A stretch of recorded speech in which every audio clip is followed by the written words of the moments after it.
Ini kolam ikan yang budik damber, budidaya ikan dalam ember. Sayurnya sudah tinggi. Dan ini mesin cuci bekas yang rusak, saya jadikan tempat pemeliharaan ikan lele. Ini bagian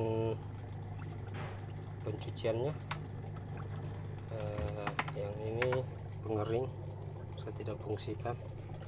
Kalau ini bagian pencucian, dijadikan untuk memelihara ikan.